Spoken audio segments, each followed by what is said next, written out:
of failed economic policies promoted by George Bush, supported by Senator McCain. That's a fundamental difference between myself and Senator Obama. I want to cut spending. Vote 08, the candidates debate, live from Belmont University in Nashville, Tennessee. Now reporting, Charles Gibson, Diane Sawyer, and George Stephanopoulos. Good evening. Diane, George, and I come to you from different sites tonight. I'm actually at Bowling Green State University in Ohio, where I'll be watching the debate with 12 students, freshmen to a grad student. We'll get their reaction after the debate. Diane's in New York. George is in the debate hall in Nashville. And Diane, these candidates have been very direct in their attacks on each other in recent days. Interesting to see if it continues during the debate. Right, tone and substance tonight. And good evening to you and your young friends there in Ohio. Here in New York, I will have the seasoned pros weighing in after the debate. But George, tell us what it's like there in the hall. Everybody is waiting to see the start of this debate, Diane, and John McCain comes into this debate having to shake this race up. Since the start of the financial crisis, since the first two debates, the vice presidential and the first presidential, he has fallen behind nationally. He has fallen behind in states representing more than 300 electoral votes. He's got to change the dynamic of the race tonight.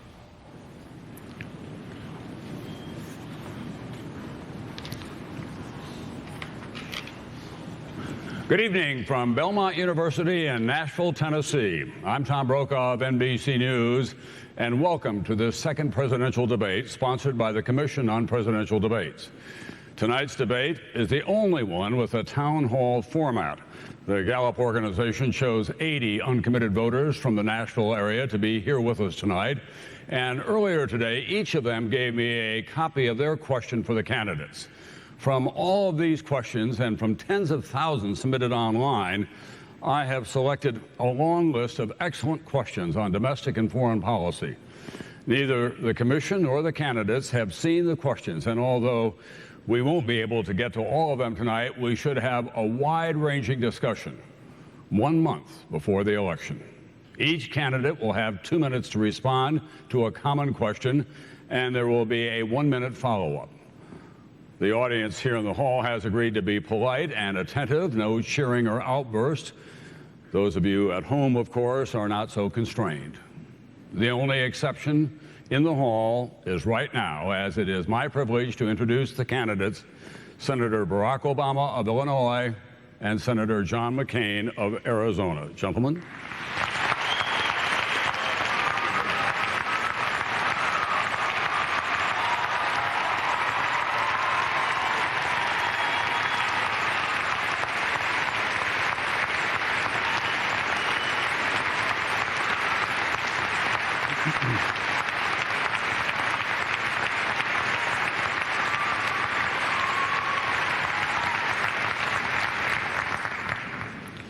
Gentlemen, we want to get underway immediately if we can. Since you last met at Ole Miss 12 days ago, the world has changed a great deal, and not for the better.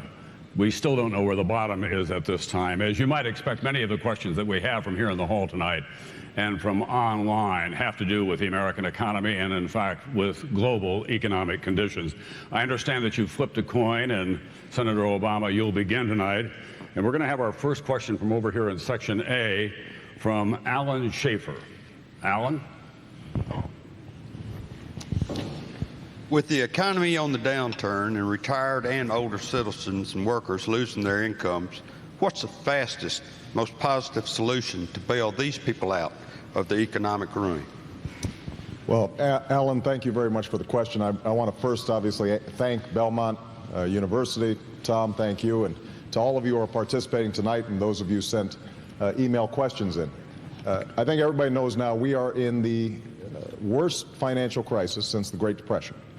And a lot of you, I think, are worried about your jobs, your pensions, your retirement accounts, your ability to send your child or your grandchild to college. And I believe this is a final verdict on the failed economic policies of the last 8 years, strongly promoted by President Bush and supported by Senator McCain, that essentially said that we should strip away regulations, consumer protections, let the market run wild, and prosperity would rain down on all of us. It hasn't worked out that way. And so now we've got to take some decisive action. Now, step one was a rescue package that was passed last week, we've got to make sure that works properly. And that means strong oversight, making sure that investors, taxpayers are getting their money back and treated as investors. It means that we are cracking down on CEOs and making sure that they're not getting bonuses or golden parachutes as a consequence of this package. And in fact, we just found out that AIG, a company that got a bailout, just a week after they got help, went on a $400,000 junket. And I tell you what, the Treasury should demand that money back, and those executives should be fired. But that's only step one. The middle class need a rescue package, and that means tax cuts for the middle class. It means help for homeowners so that they can stay in their homes. It means that we are helping state and local governments set up road projects and bridge projects that keep people in their jobs. And then long term, we've got to fix our healthcare system. We've got to fix our energy system that is putting such an enormous burden on families. You need somebody working for you, and you've got to have somebody in Washington who's thinking about the middle class and not just those who can afford to hire lobbyists. Senator McCain? Well, thank you, Tom. Thank you, Belmont University. And Senator Obama, it's good to be with you at a town hall meeting. And Alan, thank you for your question. You go to the heart of America's worries tonight. Americans are angry, they're upset, and they're a little fearful. And it's our job to fix the problem. Now, I have a plan to fix this problem, and it's got to do with energy independence. We've got to stop sending $700 billion a year to countries that don't want us like us very much. We have to keep Americans' taxes low, all Americans' taxes low. Let's not raise taxes on anybody today. We obviously have to stop the spending spree that's going on in Washington. Do you know that we've laid a $10 trillion debt on these young Americans who are here with us tonight? $500 billion of it we owe to China. We've got to have a package of reforms, and it's got to lead to reform, prosperity, and peace in the world. And I think that this problem has become so severe, as you know, that we're going to have to do something about home values. You know that home values of retirees continues to decline, and people are no longer able to afford their mortgage payments. As President of the United States, Alan, I would order the Secretary of the Treasury to immediately buy up the bad home loan mortgages in America and renegotiate at the new value of those homes, at the diminished value of those homes, and let people be able to make those payments and stay in their homes. Is it expensive? Yes. But we all know, my friends, until we stabilize home values in America, we're never going to start turning around and creating jobs and fixing our economy. And we've got to give some trust and confidence back to America. I know how to do that, my friends, and it's my proposal. It's not Senator Obama's proposal. It's not President Bush's proposal. But I know how to get America working again, restore our economy, and take care of working Americans. Thank you. Senator, we have 1 minute for a discussion here. Obviously, the powers of the Treasury Secretary have been greatly expanded. The most powerful officer in the cabinet now. Hank Paulson says he won't stay on. Who do you have in mind to appoint to that very important post? Senator McCain? Not you, Tom. No, with good reason. You know, that's a tough question, and there's a lot of qualified Americans.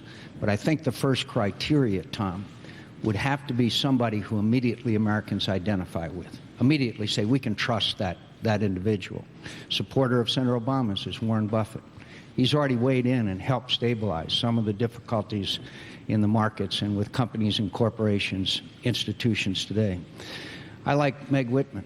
She knows what it's like to be out there in the marketplace. She knows how to create jobs. Meg Whitman was a CEO of a company that started with 12 people and is now 1.3 million people in America make their living off eBay.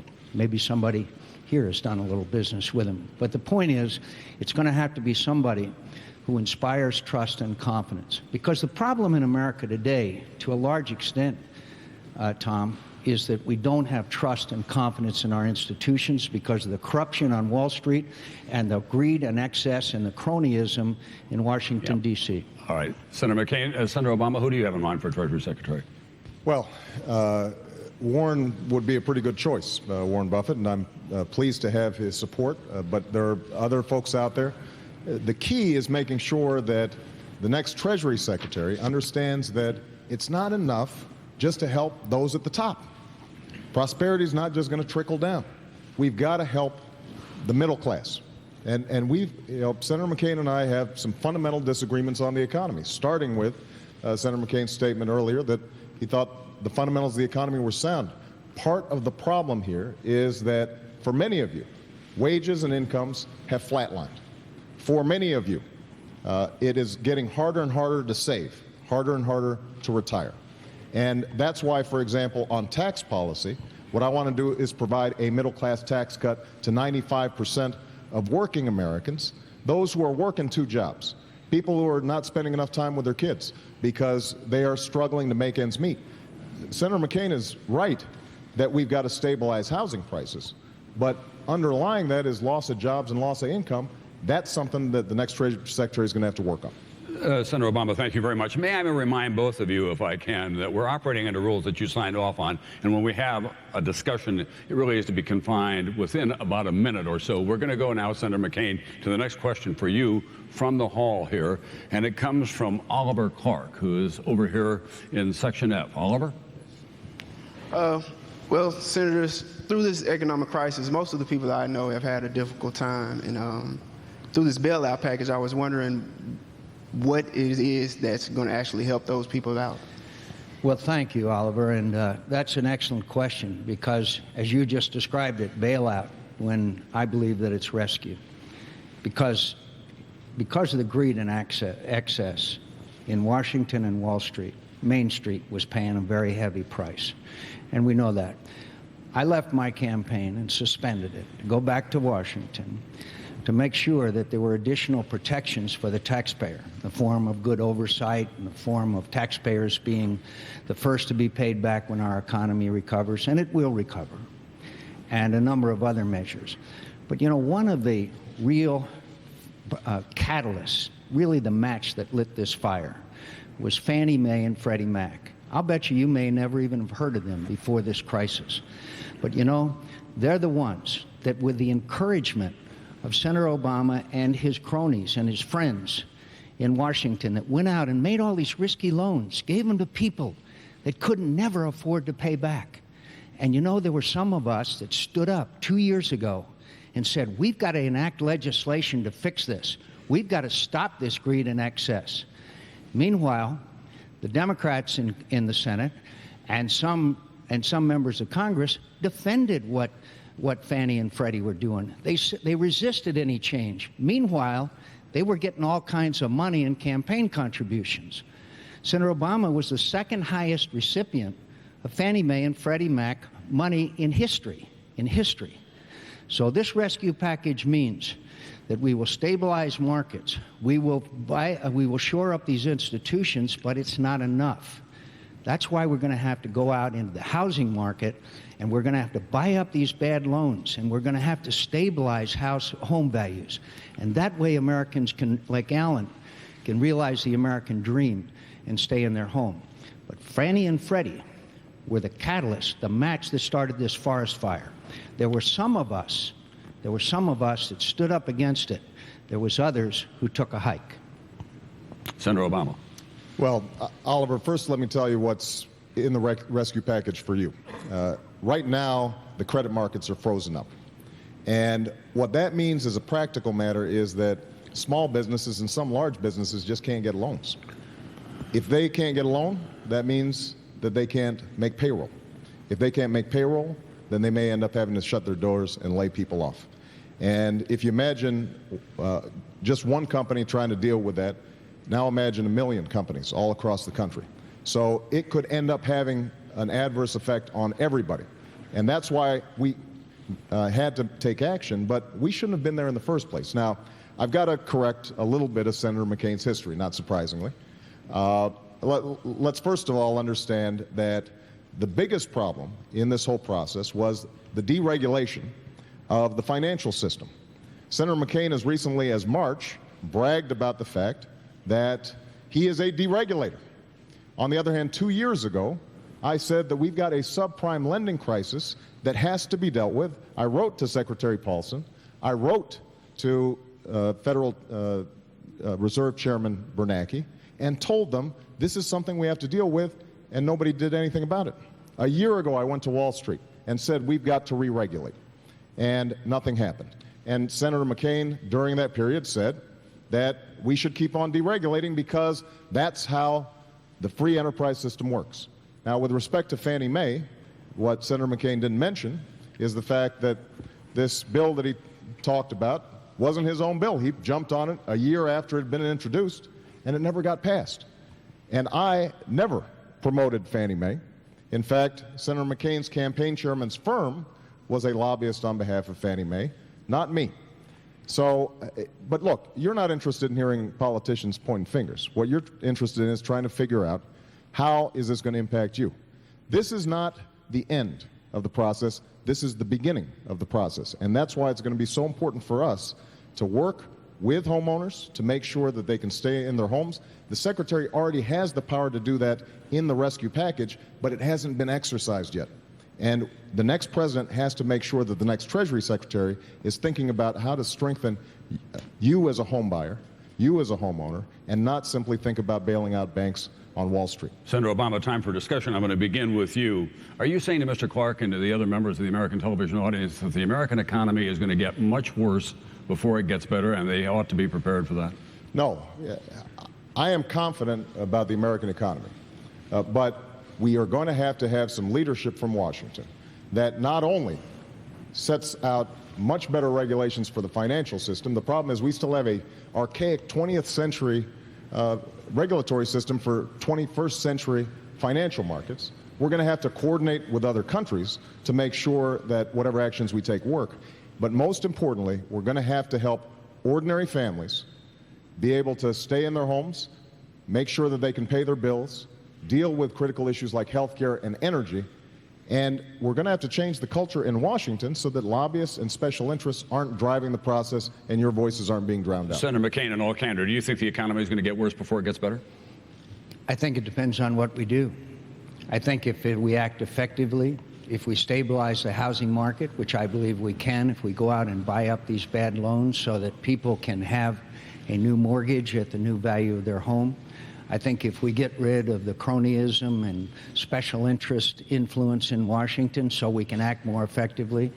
My friend, I'd like you to see the letter that a group of senators and I wrote warning exactly of this crisis. Senator Obama's name was not on that letter. The point is that we can fix our economy. Americans, workers, are the best in the world. They're the fundamental aspect of America's economy. They're the most innovative. They're the best. We're the best exporters. We're the best importers. They're most effective. They are the best workers in the world, and we got to give them a chance. We got to give them a chance to do their best again. And they are the innocent bystanders here in what is the biggest financial crisis and challenge of our time. We can do it. Thank you, Senator McCain. We're going to continue over in Section F, as it turns out. Senator Obama, this is a question from you, from Teresa Finch. Teresa? How can we trust either of you with our money when both parties got us into this global economic crisis? Well, look, I understand your frustration and your cynicism, because while you've been carrying out your responsibilities, most of the people here, you've got a family budget. If less money's coming in, you end up making cuts. Maybe you don't go out to dinner as much. Maybe you put off buying a new car.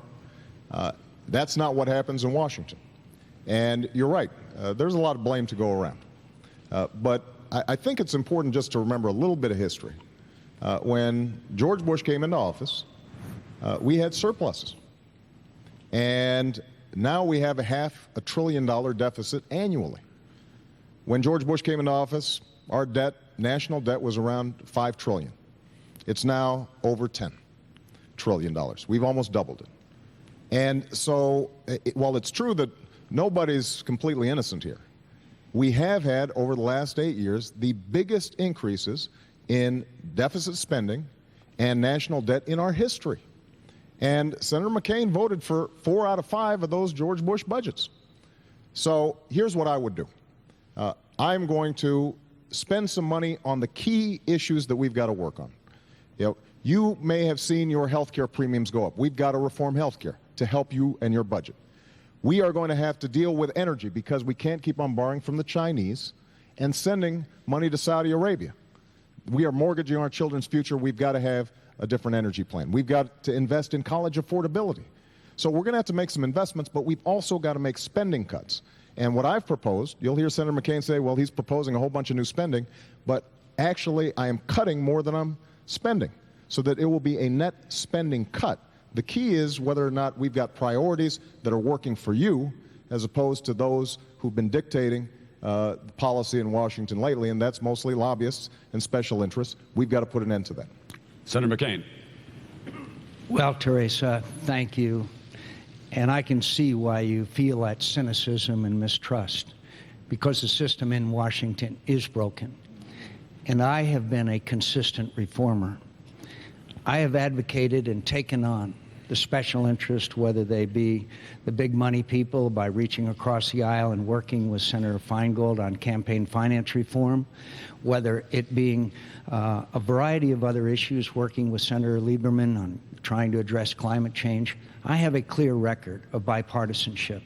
The situation today cries out for bipartisanship. Senator Obama has never taken on the leaders of his party on a single issue. And we need to reform. And so let's look at our records as well as our rhetoric. That's really part of your mistrust here. And now I suggest that maybe you go to some of these organizations that are the watchdogs of what we do, like the Citizens Against Government Waste or the National Taxpayers Union or these other organizations that watch us all the time. I don't expect you to watch every vote. And you know what you'll find? This is the most liberal big spending record in the United States Senate. I have fought against excessive spending and outrageous. I have fought to reduce the earmarks and eliminate them. Do you know that Senator Obama has voted for, is proposing $860 billion of new spending now? New spending. Do you know that he voted for every increase in spending that I saw come across the floor of the United States Senate while we were working to eliminate these pork barrel earmarks? He voted for nearly $1 billion in pork barrel earmark projects, including, by the way, $3 million for an overhead projector at a planetarium in Chicago, Illinois. My friends, do we need to spend that kind of money? I think you have to look at my record and you have to look at his. Then you have to look at our proposals for our economy. Not $860 billion in new spending, but for the kinds of reforms that keep people in their jobs, get middle-income Americans working again, and getting our economy moving again. You're going to be examining our proposals tonight and in the future. And energy independence is a way to do that, is one of them. And drilling offshore and nuclear power are two vital elements of that. And I've been supporting those, and I know how to fix this economy and eliminate our dependence on foreign oil and stop sending $700 billion a year overseas. Well, we've run out of time. We have this one-minute discussion period going on here. There are new economic realities out there that everyone in this hall and across this country understands that there are going to have to be some choices made. Health policies, energy policies, and entitlement reform. What are going to be your priorities, in what order? Which of those will be your highest priority your first year in office, and which will follow in sequence? Senator McCain. The three priorities were health. The three: health care, energy, and entitlement reform, Social Security and Medicare. In what order would you put them in terms of priorities? I think you can work on all three at once, Tom. I think it's very important that we reform our entitlement programs. My friends, we are not going to be able to provide the same benefit for present-day workers that present-day retirees have today. We're going to have to sit down across the table, Republican and Democrat, as he did in 1983 between Ronald Reagan and Tip O'Neill. I know how to do that. I have a clear record of reaching across the aisle, whether it be Joe Lieberman or Russ Feingold or Ted Kennedy or others. That's my clear record. We can work on nuclear power plants, build a whole bunch of them, create millions of new jobs. We have to have all of the above. alternative fuels, wind, tide, solar, natural gas, clean coal technology. All of these things we can do as Americans, and we can take on this mission, and we can overcome it. My friends, some of this $700 billion ends up in the hands of terrorist organizations. As far as health care is concerned, obviously everyone is struggling to make sure that they can afford their premiums and that they can have affordable and available health care. That's the next issue. But we can do them all at once. And we have to do them all at once. All three you mentioned are compelling national security requirements. I'm trying to play by the rules that you all established. 1 minute for discussion. Senator Obama, if you would give us your list of priorities. There are some real questions about whether everything can be done at once. We're going to have to prioritize, just like a family has to prioritize. Now, I've listed the things that I think have to be at the top of the list. Energy, we have to deal with today because you're paying $3.80 here in Nashville for gasoline, and it could go up. And it's a strain on your family budget, but it's also bad for our national security because countries like Russia and Venezuela and in some cases, countries like Iran are benefiting from higher oil prices. So we've got to deal with that right away. That's why I've called for an investment of $15 billion a year over 10 years. Our goal should be, in 10 years' time, we are free of dependence on Middle Eastern oil.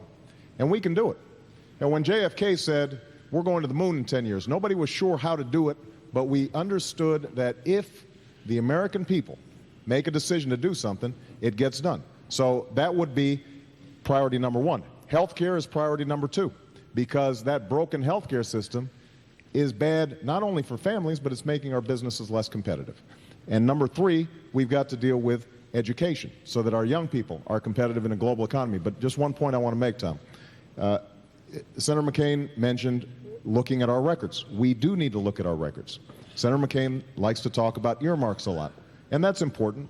I want to go line by line through every item in the federal budget and eliminate programs that don't work and make sure that those that do work better and cheaper.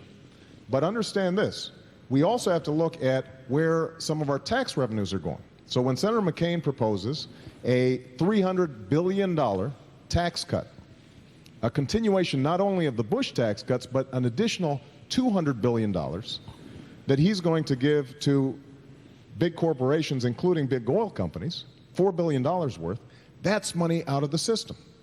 And so we've got to prioritize both our spending side and our tax policies to make sure that they're working for you. That's what I'm going to do as President of the United States. All right, gentlemen, I want to just remind you one more time, about time. We're going to have a larger deficit than the federal government does if we don't get this under control here before too long. Senator McCain, for you, we have our first question from the internet tonight. A child of the Depression, 78-year-old Fiora from Chicago. Since World War II, we have never been asked to sacrifice anything to help our country except the blood of our heroic men and women. As president, what sacrifices will you ask every American to make to help restore the American dream and to get out of the economic morass that we're now in? Well, Fiora, I'm going to ask the American people to understand that there are some programs that we may have to eliminate. I first proposed a long time ago that we would have to examine every agency and every bureaucracy of government. And we're going to have to eliminate those that aren't working. I know a lot of them that aren't working. One of them is in defense spending, because I've taken on some of the defense contractors. I saved the taxpayers $6.8 billion in a deal for an Air Force tanker that was done in a corrupt fashion. I believe that we have to eliminate the earmarks. And sometimes those projects, not the overhead projector that Senator Obama asked for, but some of them that are really good projects will have to be eliminated as well. And they'll have to undergo the same scrutiny that all projects should in competition with others. So we're going to have to tell the American people that spending is going to have to be cut in America. And I recommend a spending freeze that, except for defense, Veterans Affairs, and some other vital programs, We'll just have to have across-the-board freeze. And some of those programs may not grow as much as we would like for them to.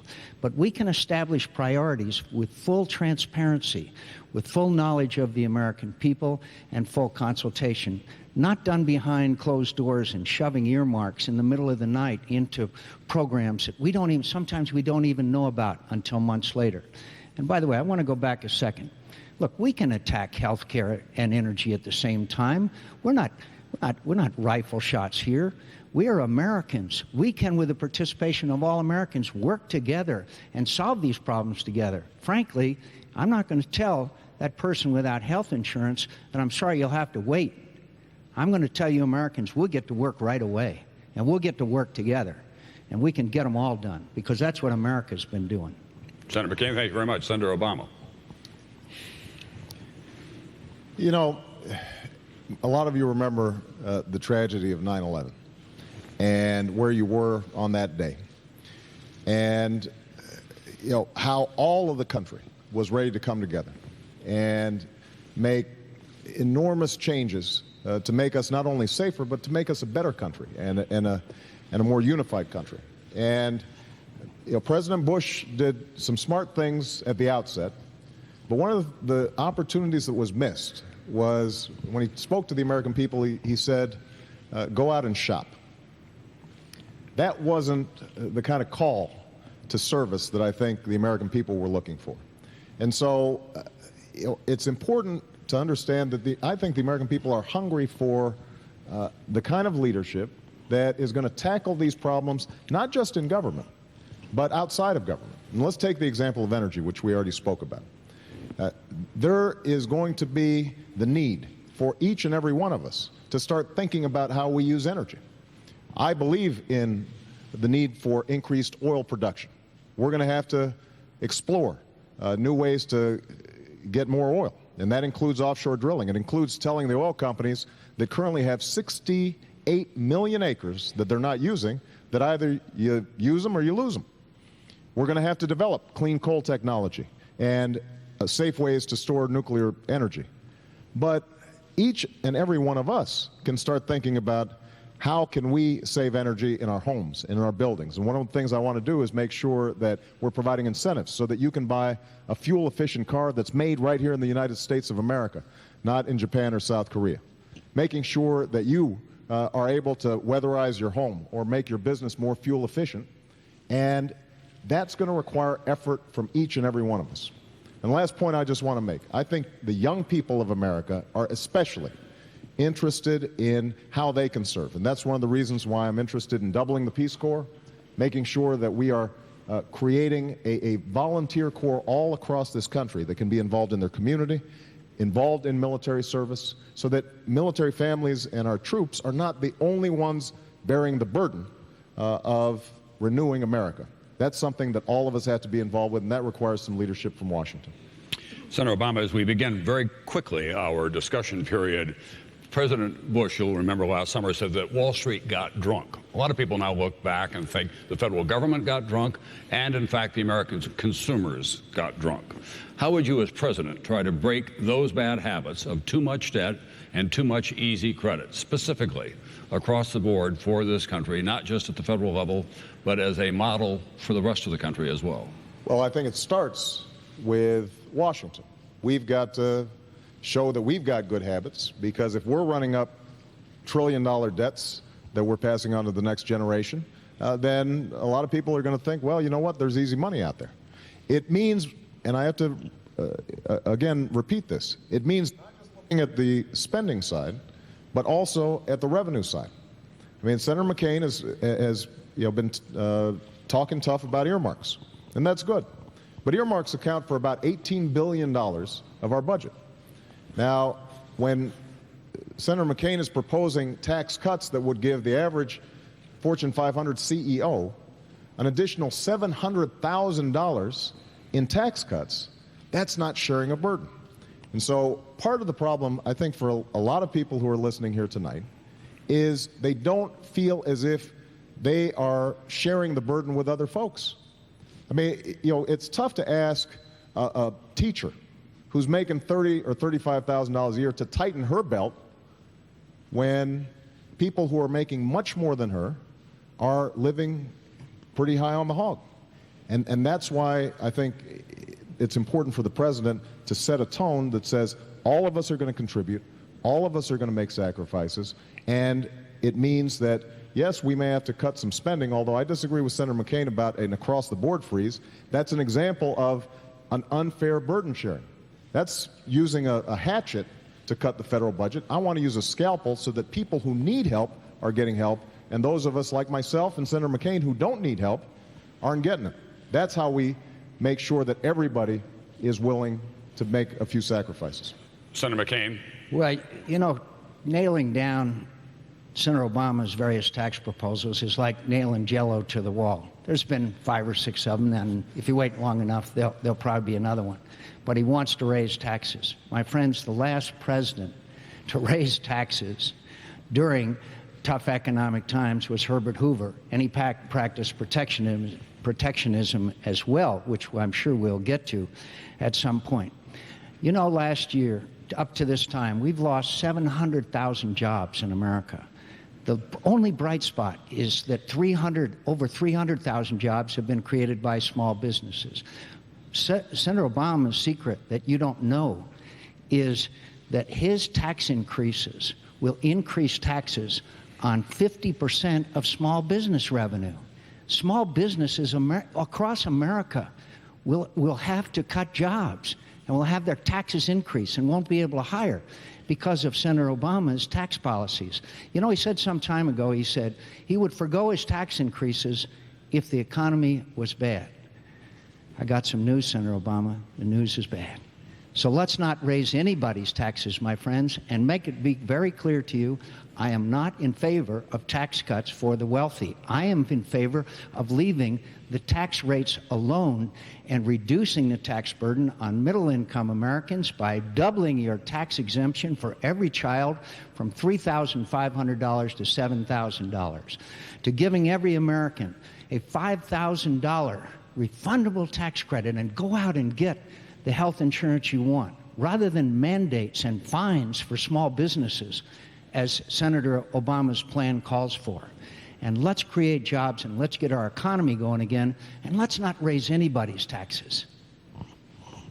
Senator Obama, we have another question from the internet. Tom, can I respond to this briefly? Well, look, guys, the rules were established by the 2 campaigns. We worked very hard on this. Right. This will address, I think, the next question. The tax issue, because I think it's very important. Go ahead. There are lots of issues that we're going to be dealing with here tonight. And we have a question from Langdon in Ballston Spa, New York, and that's about huge unfunded obligations for Social Security, Medicare, and other entitlement programs that will soon eat up all the revenue that's in place and then go into a deficit position.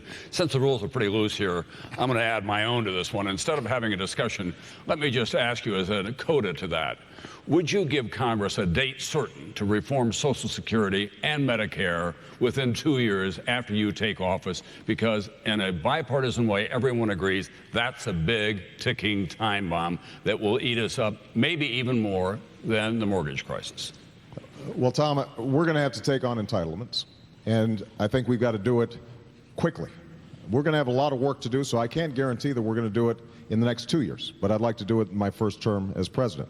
But I think it's important to understand we're not going to solve Social Security and Medicare unless we understand the rest of our tax policies. And, you know, Senator McCain, I think, you know, the Straight Talk Express lost a wheel on that one. So let's be clear about my tax plan and Senator McCain's, because we're not going to be able to deal with entitlements unless we understand the revenues coming in. I want to provide a tax cut for 95% of Americans. 95%. If you make less than $250,000 a year, you will not see a single dime of your taxes go up. If you make $200,000 a year or less, your taxes will go down. Now, Senator McCain talks about small businesses. Only a few percent of small businesses make more than $250,000 a year. So the vast majority of small businesses would get a tax cut under my plan. And we provide a 50% tax credit so that they can buy health insurance for their workers, because there are an awful lot of small businesses that I meet all across America that want to do right by their workers, but they just can't afford it. Some small business owners, a lot of them, can't even afford health insurance for themselves. Now, in contrast, Senator McCain wants to give a $300 billion tax cut, to 200 of it to the largest corporations, and 100,000 of it, 100 billion of it, going to people like CEOs on Wall Street. He wants to give the average Fortune 500 CEO an additional $700,000 in tax cuts. That is not fair, and it doesn't work. Now, if we get our tax policies right so that they're good for the middle class, if we reverse the policies of the last 8 years that got us into this fix in the first place and that Senator McCain supported, then we are going to be in a position to deal with Social Security and deal with Medicare, because we will have a health care plan that actually works for you, reduces spending and costs over the long term, and Social Security that is stable and solvent for all Americans and not just some. Senator McCain, 2 years for reform of entitlement programs? I'll answer the question. Look, it's not that hard to fix Social Security, Tom. It's just tough decisions. I want to get to Medicare in a second. Social Security is not that tough. We know what the problems are, my friends, and we know what the fixes are. We got to sit down together across the table. It's been done before. I saw it done with our wonderful Ronald Reagan, the conservative from California, and the liberal Democrat Tip O'Neill from Massachusetts. That's what we need more of, and that's what I've done in Washington. Senator Obama has never taken on his party leaders on a single major issue. I've taken them on. I'm not too popular sometimes with my own party, much less his. So Medicare, it's going to be a little tougher. It's going to be a little tougher because we're talking about very complex and difficult issues. My friends, what we have to do with Medicare is have a commission, have the smartest people in America come together, come up with recommendations, and then, like the base closing commission idea we had, then we should have Congress vote up or down. Let's not let them fool with it anymore. There's too much special interest and too many lobbyists working there. So let's have the American people say, fix it for us. Now, just back on this tax, again, it's back to our first question here about rhetoric and record. Senator Obama has voted 94 times to either increase your taxes or against tax cuts. That's his record. When he ran for the United States Senate from Illinois, he said he would have a middle-income tax cut. He came to the Senate and never once proposed legislation to do that. So let's look at our record. I've fought higher taxes. I have fought excess spending. I have fought to reform government.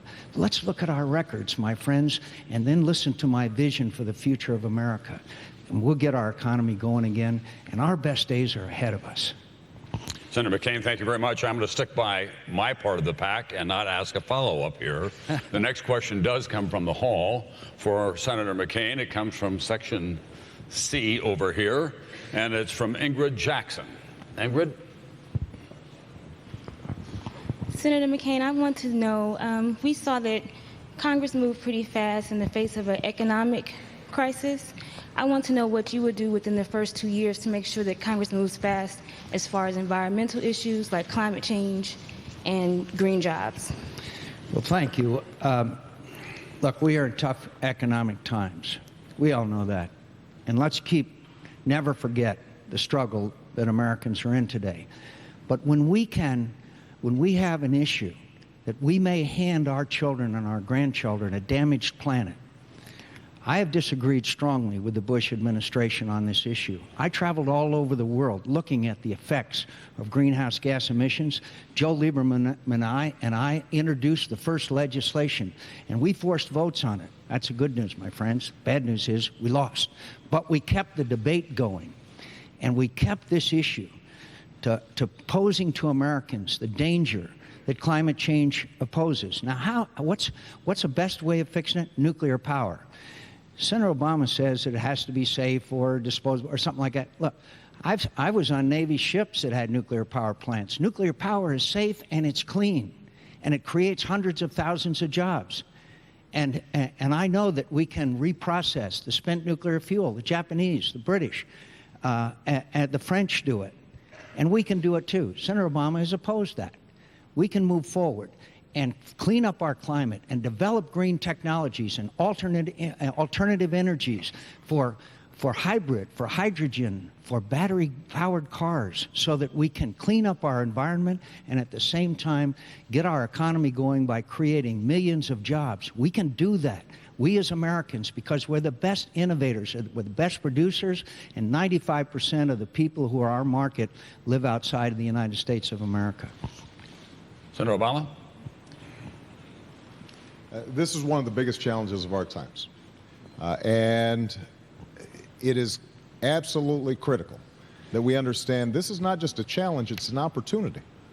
Because if we create a new energy economy, we can create 5 million new jobs easily here in the United States. It can be an engine that drives us into the future the same way the computer was the engine for economic growth over the last couple of decades. And we can do it, but we're going to have to make an investment. The same way the computer was originally invented by a bunch of government scientists who are trying to figure out for defense purposes how to communicate, we've got to understand this is a national security issue as well. And that's why we've got to make some investments. And I've called for investments in solar, wind, geothermal. Contrary to what Senator McCain keeps on saying, I favor nuclear power as one component of our overall energy mix. But this is another example where I think it is important to look at the record. Senator McCain and I actually agree on something. He said a while back that the big problem with energy is that for 30 years, politicians in Washington haven't done anything. What Senator McCain doesn't mention is he's been there 26 of them. And during that time, he voted 23 times against alternative fuels. 23 times. So it's easy to talk about this stuff during a campaign, but it's important for us to understand that it requires a sustained effort from the next president. One last point I want to make on energy. Senator McCain talks a lot about drilling, and that's important, but we have 3% of the world's oil reserves, and we use 25% of the world's oil. So what that means is that we can't simply drill our way out of the problem. And we're not going to be able to deal with the climate crisis if our only solution is to use more fossil fuels that create global warming. We're going to have to come up with alternatives, and that means that the United States government is working with the private sector to fund the kind of innovation that we can then export to countries like China that also need energy and are setting up one coal-powered plant a week. We've got to make sure that we're giving them the energy that they need or helping them to create the energy that they need. Gentlemen, you may not have noticed, but we have whites around here. They have red and green and yellow, and they are a signal to where we are. I'm just trying to keep up with John. Okay, here, Tell you what, Tom, wave like that, and I'll look at you. All right, so Okay. Here's a follow-up to that 1-minute discussion. Sure. It's a simple question. Sure. Should we fund a Manhattan-like project that develops a nuclear bomb to deal with global energy and alternative energy, or should we fund 100,000 garages across America, the kind of industry and innovation that developed Silicon Valley? I think pure research and development investment on the part of the United States government is certainly appropriate. I think once it gets into productive stages that we ought to obviously turn it over to the private sector. By the way, my friends, I know you grow a little weary of this back and forth. It was an energy bill on the floor of the Senate, loaded down with goodies, billions for the oil companies, and it was sponsored by Bush and Cheney. You know who voted for it? You might never know. That one. You know who voted against it? Me. I have fought time after time against these pork barrel, these bills that come to the floor, and they have all kinds of goodies and all kinds of things in them for everybody, and they buy off the votes. I vote against them, my friends. I vote against them. But the point is also, on oil drilling offshore now is vital so that we can bridge the gap. We can bridge the gap between imported oil, which is a national security issue as well as any other, and it will reduce the price of a barrel of oil, because when people know there's a greater supply, then the cost of that will go down. That's fundamental economics. We've got to drill offshore, my friends, and we've got to do it now, and we can do it. And as far as nuclear power is concerned, again, look at the record. Senator Obama has approved storage and reprocessing of spent nuclear fuel. And I'll stop, Tommy, and you didn't even wait. Thanks. Thank you very much, Senator. Next question for you, Senator Obama, and it comes from the E section over here, and it's from Lindsay Trella. Lindsay? Senator, selling health care coverage in America as a marketable commodity has become a very profitable industry. Do you believe health care should be treated as a commodity? Well, you know, as I travel around the country, this is one of the single most frequently asked issues that I get, is the issue of health care. It is breaking family budgets. I can't tell you how many people I meet who don't have health insurance. If you've got health insurance, most of you have seen your premiums double over the last 8 years. And your co-payments and deductibles have gone up 30% just in the last year alone. And if you're a small business, it's a crushing burden. So one of the things that I have said from the start of this campaign is that we have a moral commitment as well as an economic imperative to do something about the health care crisis that so many families are facing. So here's what I would do. If you've got health care already, and probably the majority of you do, then you can keep your plan. If you are satisfied with it, you can keep your choice of doctor. We're going to work with your employer to lower the cost of your premiums by up to $2,500 a year. And we're going to do it by investing in prevention. We're going to do it by making sure that we use information technology so that medical records are actually on computers. Instead of you filling forms out in triplicate when you go to the hospital, that'll reduce medical errors and reduce costs. If you don't have health insurance, you're going to be able to buy the same kind of insurance that Senator McCain and I enjoy as federal employees, because there's a huge pool. We can drop the costs, and nobody will be excluded for pre-existing conditions, which is a huge problem. Now, Senator McCain has a different kind of approach. He says that he's going to give you a $5,000 tax credit. What he doesn't tell you is that he is going to tax your employer-based health care benefits for the first time ever. So what one hand giveth, the other hand taketh away. He would also strip away the ability of states to provide some of the regulations on insurance companies to make sure that you're not excluded for pre-existing conditions, or your mammograms are covered, or your maternity is covered. And that is fundamentally the wrong way to go. In fact, just today, business organizations like the United States Chamber of Commerce, which generally are pretty supportive of Republicans, said that this would lead to the unraveling of the employer-based health care system. That, I don't think, is the kind of change that we need. We've got to have somebody who's fighting for patients and making sure that you get decent, affordable health care, and that's something that I'm committed to doing as president. Senator McCain? Well, thank you for the question. You really identify one of the really major challenges that America faces. Co-payments go up, costs go up, skyrocketing costs, which make people less and less able to afford health insurance in America. And we need to do all of the things that are necessary to make it more efficient. Let's put health records online. That'll reduce medical errors, as they call them. Let's have community health centers. Let's have walk-in clinics. Let's do a lot of things to impose efficiencies.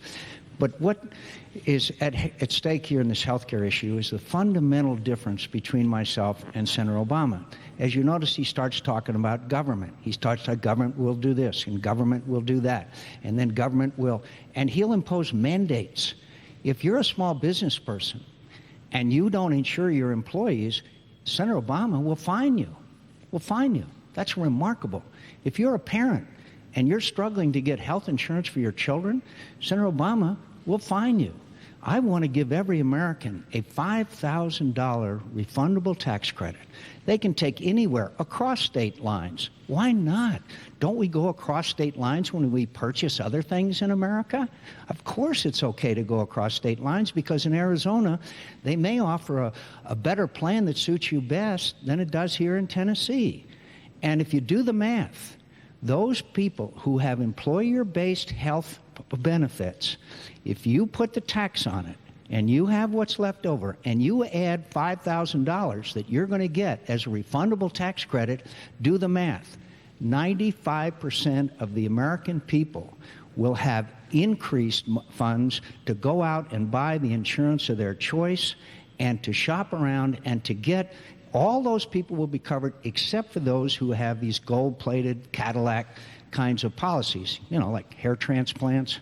I might need one of those myself. But the point is that we have got to give people choice in America and not mandate things on them and give them the ability. Every parent I know would acquire health insurance for their children if they could. Obviously, small business people want to give their employees health insurance. Of course, they all want to do that. We've got to give them the wherewithal to do it. We can do it by giving them, as a start, a $5,000 refundable tax credit to go around and get the health insurance policy of their choice. Quick discussion. Is health care in America a privilege, a right, or a responsibility? Senator McCain? I think it's a responsibility in this respect, in that we should have available and affordable health care to every American citizen, to every family member. And with the plan that I have, that will do that. But government mandates, I'm always a little nervous about. But it is certainly my responsibility. It is certainly small business people and others. And they understand that responsibility. American citizens understand that. Employers understand that. But they certainly are a little nervous when Senator Obama says, if you don't get the health care policy that I think you should have, that you're going to get fined. And by the way, Senator Obama has never mentioned how much that fine might be. Perhaps we might find that out tonight. Well, why don't let's talk about this, Tom, because there was just a lot of stuff out there. Privilege, right, and responsibility. Well, Start with that. I think it should be a right for every American. In a country as wealthy as ours, for us to have people who are going bankrupt because they can't pay their medical bills. For my mother to die of cancer at the age of 53 and have to spend the last months of her life in a hospital room arguing with insurance companies because they're saying that this may be a pre-existing condition and they don't have to pay her treatment, there's something fundamentally wrong about that. So let me just talk about this fundamental difference. And Tom, I know that we're under time constraints, but Senator McCain threw a lot of stuff out there. Number one, let me just repeat. If you've got a health care plan that you like, you can keep it. All I'm going to do is help you to lower the premiums on it. You'll still have choice of doctor. There's no mandate involved. Small businesses are not going to have a mandate. What we're going to give you is a 50% tax credit to help provide health care for those that you need. Now, it's true that I say that you are going to have to make sure that your child has health care because children are relatively cheap to insure, and we don't want them going to the emergency room for treatable illnesses like asthma. And when Senator McCain says that he wants to provide children health care, what he doesn't mention is he voted against the expansion of the children's health insurance program that is responsible for making sure that so many children who didn't have previously health insurance have it now. Now, the final point I'll make is on this whole issue of government intrusion and mandates. It is absolutely true that I think it is important for government to crack down on insurance companies that are cheating their customers, that don't give you the fine print, so you end up thinking that you're paying for something, and when you finally get sick and you need it, you're not getting it. And the reason that it's a problem to go shopping state by state, you know what insurance companies will do? They will find a state, maybe Arizona, maybe another state, where there are no requirements for you to get cancer screenings, where there are no requirements for you to have to get pre-existing conditions. And they will all set up shop there. That's how in banking it works. Everybody goes to Delaware because they've got pretty loose laws when it comes to things like credit cards.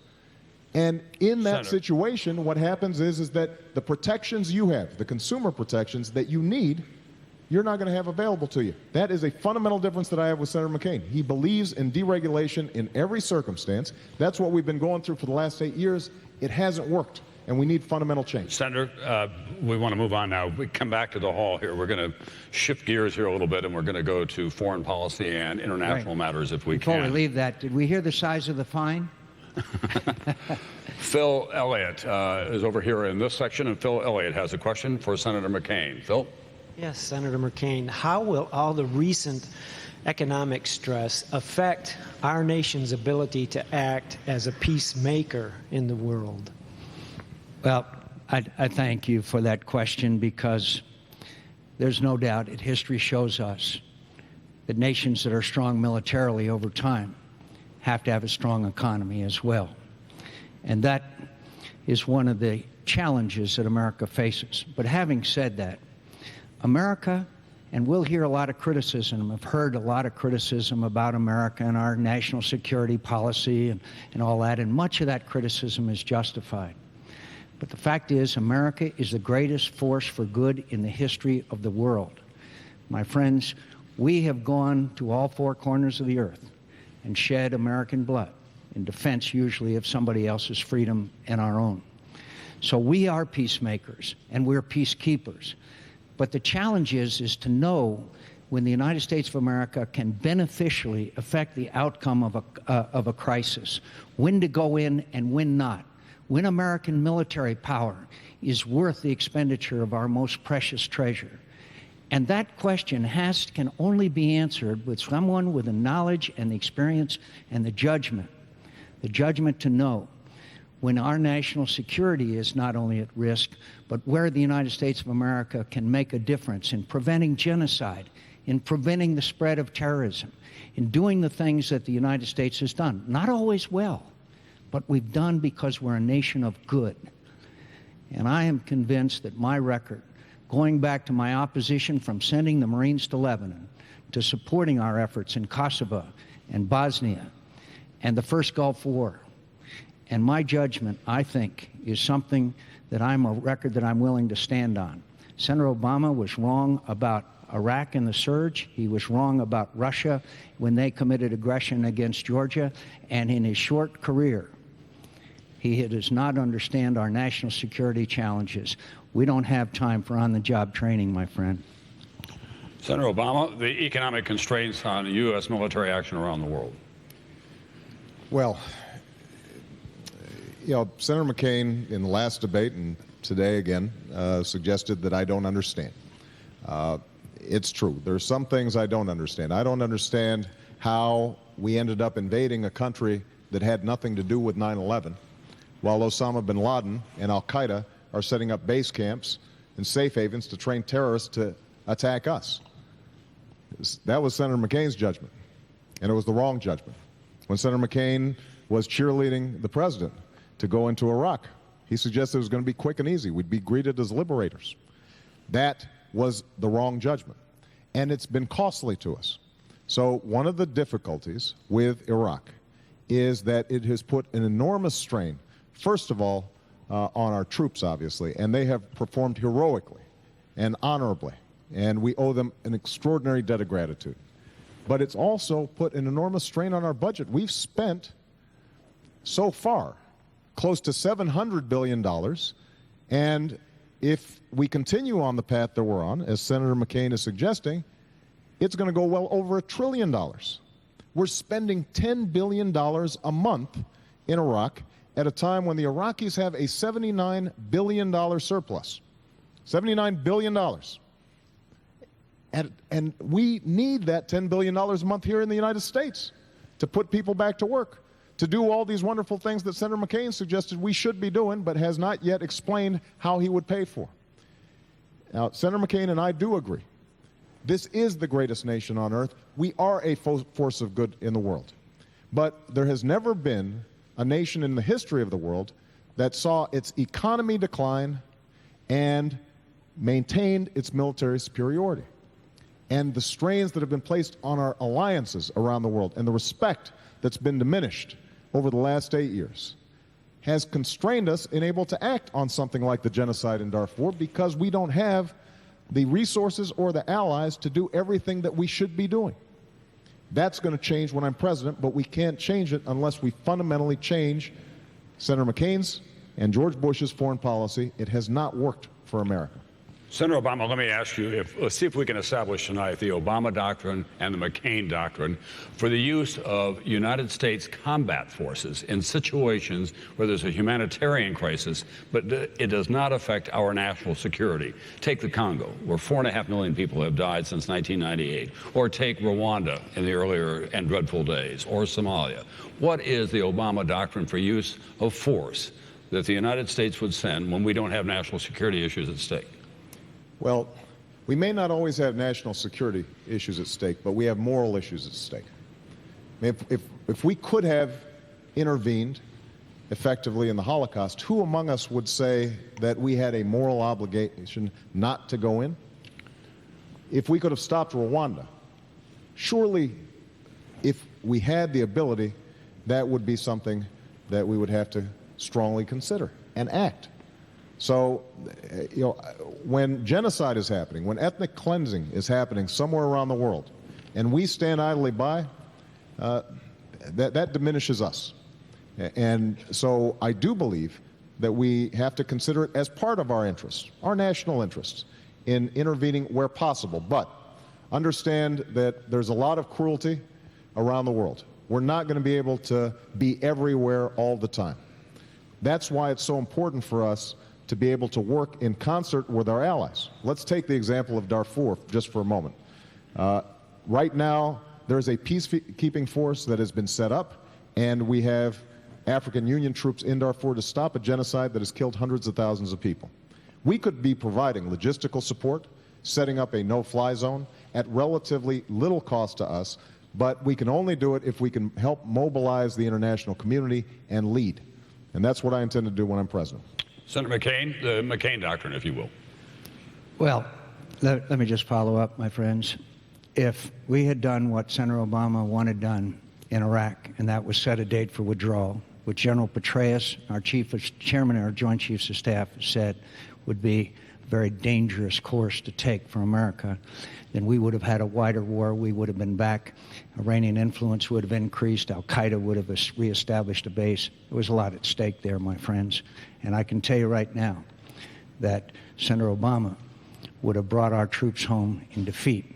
I'll bring them home with victory and with honor. And that is a fundamental difference. The United States of America, Tom, is the greatest force for good, as I said.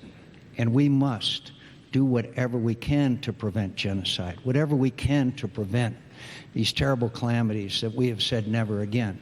But it also has to be tempered with our ability to beneficially affect the situation. That requires a cool hand at the tiller. This requires a person who understands what the limits of our capability are. We went in to Somalia as a peacemaking organization. We ended up trying to be, as peacekeeping organization. We ended up trying to be peacemakers, and we ended up having to withdraw in humiliation. In Lebanon, I stood up to President Reagan, my hero, and said, if we send Marines in there, how can we possibly beneficially affect this situation? And said we shouldn't. Unfortunately, almost 300 brave young Marines were killed. So you have to temper your decisions with the ability to beneficially affect the situation and realize you're sending America's most precious asset, American blood, into harm's way. And again, I know those situations. I've been in them all my life. And I can tell you right now, the security of your young men and women who are serving in the military are my first priority right after our nation's security. And I may have to make those tough decisions, but I won't take them lightly. And I understand that we have to say never again to a Holocaust and never again to Rwanda. But we also better be darn sure we don't leave and make the situation worse, thereby exacerbating our reputation and our ability to address crises in other parts of the world. Senator McCain, thank you very much. Next question for Senator Obama. It comes from the F section, and it's from Katie Ham. Katie? Should the United States respect Pakistani sovereignty and not pursue al-Qaeda terrorists who maintain bases there? Or should we ignore their borders and pursue our enemies like we did in Cambodia during the Vietnam War? Well, Katie, it's a terrific question. And we have a difficult situation in Pakistan. I believe that part of the reason we have a difficult situation is because we made a bad judgment going into Iraq in the first place when we hadn't finished the job of hunting down bin Laden and crushing al-Qaeda. So what happened was we got distracted, we diverted resources, and ultimately bin Laden escaped, set up base camps in the mountains of Pakistan in the northwest provinces there. They are now raiding our troops in Afghanistan, destabilizing the situation. They're stronger now than at any time since 2001. And that's why I think it's so important for us to reverse course, because that's the central front on terrorism. They are plotting to kill Americans right now. As Secretary Gates, the defense secretary, said, the war against terrorism began in that region, and that's where it will end.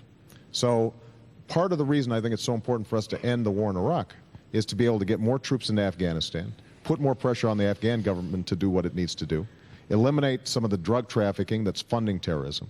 But I do believe that we have to change our policies with Pakistan. We can't coddle, as we did, a dictator, give him billions of dollars, and then he's making peace treaties with the Taliban and militants. What I've said is we're going to encourage democracy in Pakistan, expand our non-military aid to Pakistan so that they have more of a stake in working with us, but insisting that they go after these militants. And if we have Osama bin Laden in our sights and the Pakistani government is unable or unwilling to take them out, then I think that we have to act, and we will take them out. We will kill bin Laden. We will crush al-Qaeda. That has to be our biggest national security priority. Senator McCain. Well, Katie, thank you. You know, my hero is a guy named Teddy Roosevelt. Teddy Roosevelt used to say, walk softly, talk softly, but carry a big stick. Senator Obama likes to talk loudly. In fact, he said he wants to announce that he's going to attack Pakistan. Remarkable. You know, if you are a country and you're trying to gain the support of another country, then you want to do everything you can that they would act in a cooperative fashion. When you announce that you're going to launch an attack into another country, it's pretty obvious that you have the effect that it had in Pakistan. It turns public opinion against us. Now, let me just go back with you very briefly. We drove the Russians out with the Afghan freedom fighters, drove the Russians out of Afghanistan, and then we made his most serious mistake. We washed our hands of Afghanistan, the Taliban came back in, al-Qaeda, and we then had the situation that required us to conduct the Afghan war. Now, our relations with Pakistan are critical because the border areas are being used as safe havens by the Taliban and al-Qaeda and other extremist organizations. And we have to get their support. Now, General Petraeus had a strategy. The same strategy, very different because of the conditions and the situation, but the same fundamental strategy that succeeded in Iraq, and that is to get the support of the people. We need to help the Pakistani government go into Waziristan, where I visited, a very rough country, and get the support of the people and get them to work with us and turn against the cruel Taliban and others. And by working and coordinating our efforts together, not threatening to attack them, but working with them, and where necessary, use force, but talk softly, but carry a big stick. Tom, just a quick follow-up on this. I think if we're going to have follow-ups, then I will want follow-ups. No, I know. Well. So I think we'll get at it if I can with this question. Let's have one. All right, let's have a follow-up. Just a quick follow-up, because I think this is important. I'm just a hired help here, so I mean. You're doing a great job, Tom. Look, I want to be very clear about what I said. Nobody called for the invasion of Pakistan.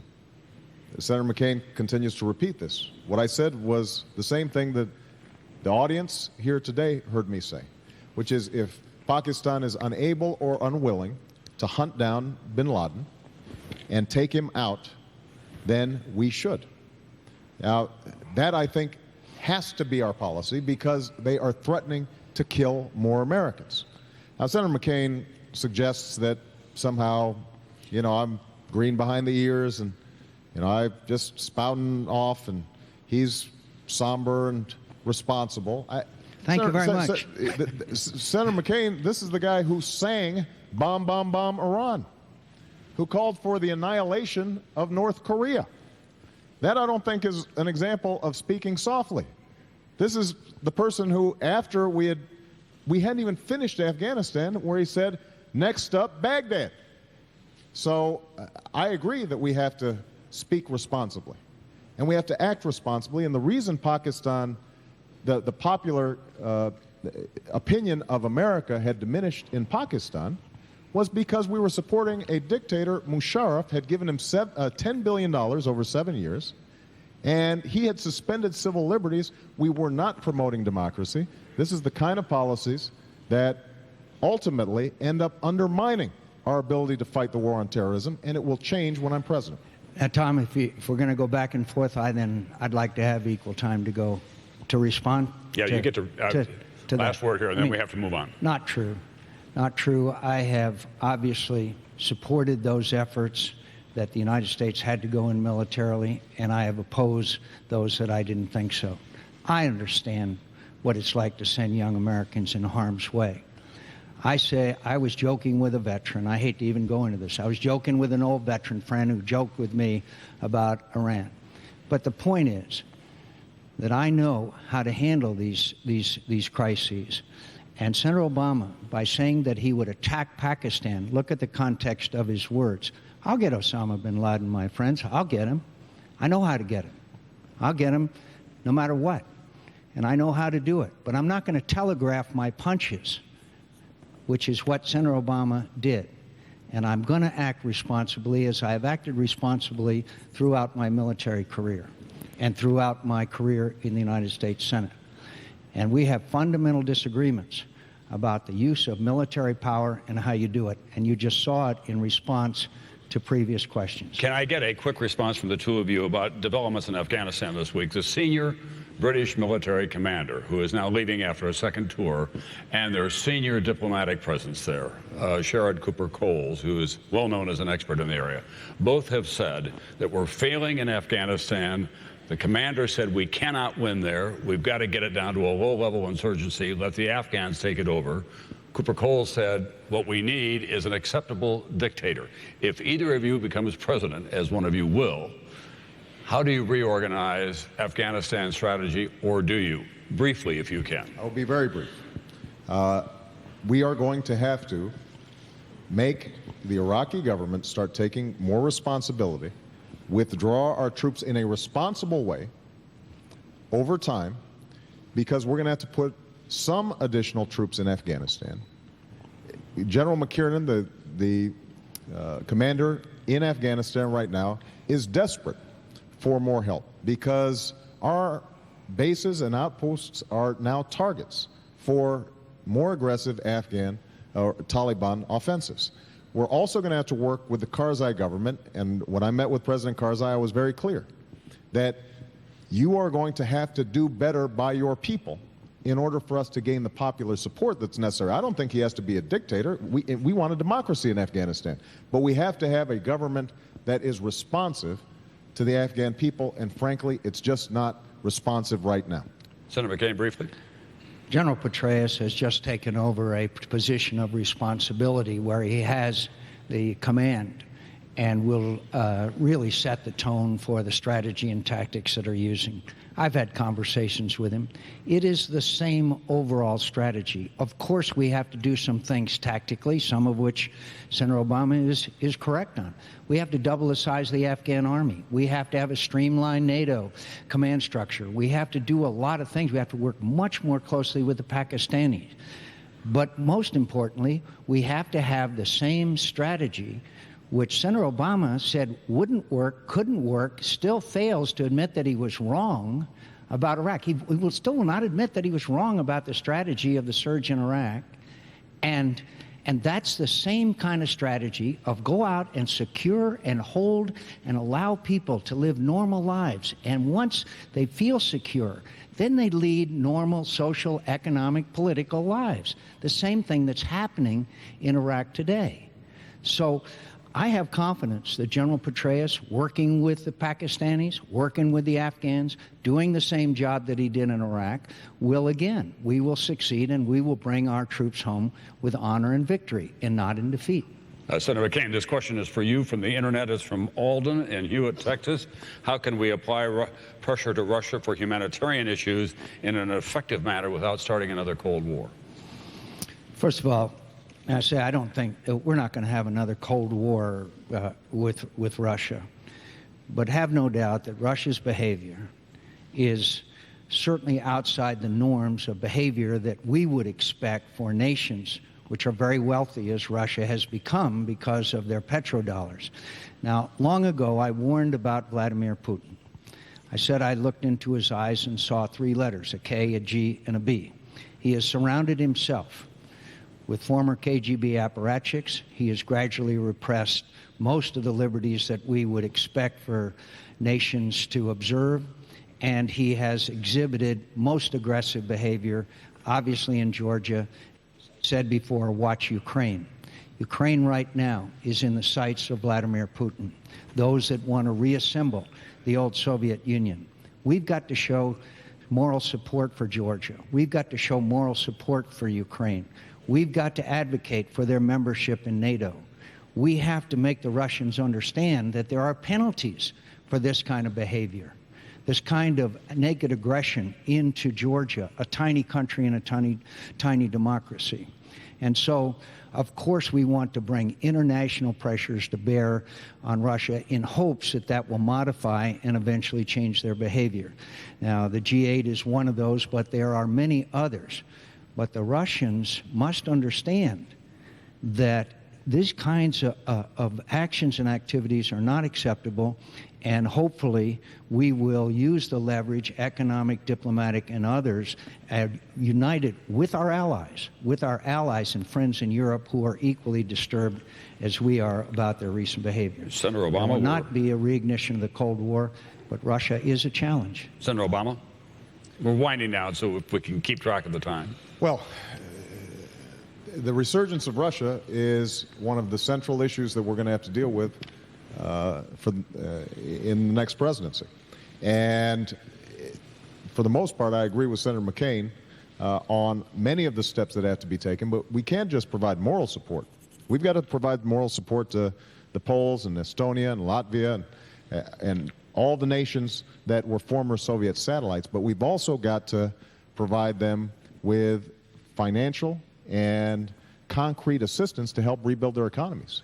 Georgia, in particular, is now on the brink of enormous economic challenges, and some say that that's what Putin intended in the first place. The other thing we have to do, though, is we've got to see around the corners. We've got to anticipate some of these problems ahead of time. You know, back in April, I put out a statement saying that the situation in Georgia was unsustainable because you had Russian peacekeepers in these territories that were under dispute. And you knew that if the Russians themselves were trying to obtain some of these territories or push back against Georgia, that that was not a stable situation. So part of the job of the next commander-in-chief in keeping all of you safe is making sure that we can see some of the 21st century challenges and anticipate them before they happen. We haven't been doing enough of that. We tend to be reactive. That's what we've been doing over the last 8 years, and that has actually made us more safe. That's part of what happened in Afghanistan, where we rushed into Iraq, and Senator McCain and President Bush suggested that it wasn't that important to catch bin Laden right now and that we could muddle through, and that has cost us dearly. We've got to be much more strategic if we're going to be able to deal with all the challenges that we face out there. And one last point I want to make about Russia: energy is going to be key in dealing with Russia. If we can reduce our energy consumption, that reduces the amount of petrodollars that they have to make mischief around the world. That will strengthen us and weaken them when it comes to issues like Georgia. This requires only a yes or a no. Ronald Reagan famously said that the Soviet Union was the evil empire. Do you think that Russia, under Vladimir Putin, is an evil empire? I think they've engaged in evil behavior, and I think that it is important that we understand they're not the old Soviet Union, but they still have nationalist the impulses that I think are very dangerous. Senator McCain? Maybe. Maybe. Depends on how we respond to Russia, and depends on a lot of things. If I say yes, then that means that we're reigniting the old Cold War. If I say no, it ignores their behavior. Obviously, energy is going to be a big, big factor. And Georgia and Ukraine are both major gateways of energy into Europe, and that's one of the reasons why it's in our interest. But the Russians, I think we can deal with them, but they got to understand that they're facing a very firm and determined United States of America that will defend our interests and that of other countries in the world. All right, we're going to try to get in 2 more questions if we can, so we have to move along. Over in Section A, Terry Shirey. Do I have that right, Terry? Senator, as a retired Navy chief, my thoughts are often with those who serve our country. I know both candidates, both of you expressed support for Israel. If, despite your best diplomatic efforts, Iran attacks Israel, would you be willing to commit U.S. troops in support and defense of Israel, or would you wait on approval from the UN Security Council? Well, thank you, Terry, and thank you for your service to the country. I want to say everything I ever learned about leadership, I learned from a chief petty officer, and I thank you. And I thank you, my friend. Thanks for serving. Let me say that we obviously would not wait for the United Nations Security Council. I think the realities are that both Russia and China would probably pose significant obstacles. And our challenge right now is the Iranians continue on the path to acquiring nuclear weapons. And it's a great threat. It's not just a threat to the state of Israel. It's a threat to the stability of the entire Middle East. If Iran acquires nuclear weapons, all the other countries will acquire them too. The tensions will be ratcheted up. What would you do if you were the Israelis and the president of a country says that they are determined to wipe you off the map, calls your country a stinking corpse? Now, Senator Obama, without precondition, wants to sit down and negotiate with them without preconditions. That's what he stated. Again, a matter of record. I want to make sure that the Iranians that we put enough pressure on the Iranians by joining with our allies, imposing significant, tough sanctions to modify their behavior. And I think we can do that. I think joining with our allies and friends in a league of democracies, that we can effectively abridge their behavior, and hopefully they would abandon this quest that they are on for nuclear weapons. But at the end of the day, my friend, I have to tell you again, and you know what it's like to serve, and you know what it's like to sacrifice, but we can never allow a second Holocaust to take place. Senator Obama. Well, Terry, first of all, we honor your service, and we're grateful for it. We cannot allow Iran to get a nuclear weapon. It would be a game changer in the region. Not only would it threaten Israel, our strongest ally in the region and one of our strongest allies in the world, but it would also create a possibility of nuclear weapons falling into the hands of terrorists. So it's unacceptable. And I will do everything that's required to prevent it. And we will never take military options off the table. And it is important that we don't provide veto power to the United Nations or anyone else in acting in our interests. It is important, though, for us to use all the tools at our disposal to prevent the scenario where we've got to make those kinds of choices. And that's why I have consistently said that if we can work more effectively with other countries, diplomatically, to tighten sanctions on Iran, if we can reduce our energy consumption through alternative energy so that Iran has less money, if we can impose the kinds of sanctions that, say, for example, Iran right now imports gasoline even though it's an oil producer because its oil infrastructure has broken down, if we can prevent them from importing the gasoline that they need and the refined petroleum products, that starts changing their cost-benefit analysis. That starts putting the squeeze on them. Now, it is true, though, that I believe that we should have direct talks, not just with our friends, but also with our enemies, to deliver a tough, direct message to Iran that if you don't change your behavior, then there will be dire consequences. If you do change your behavior, then it is possible for you to rejoin the community of nations. Now, it may not work, but one of the things we've learned is that when we take that approach, whether it's in North Korea or in Iran, then we have a better chance at better outcomes. When President Bush decided we're not going to talk to Iran, we're not going to talk to North Korea, you know what happened? Iran went from 0 centrifuges to develop nuclear weapons to 4,000. North Korea quadrupled its nuclear capability. We've got to try to have talks, understanding that we're not taking military options off All the right, table. gentlemen, we've come to the last question, and you'll both be interested to know. This comes from the internet, and it's from a state that you're strongly contesting, both of you. It's from Peggy in Amherst, New Hampshire. It has a certain Zen-like quality. I'll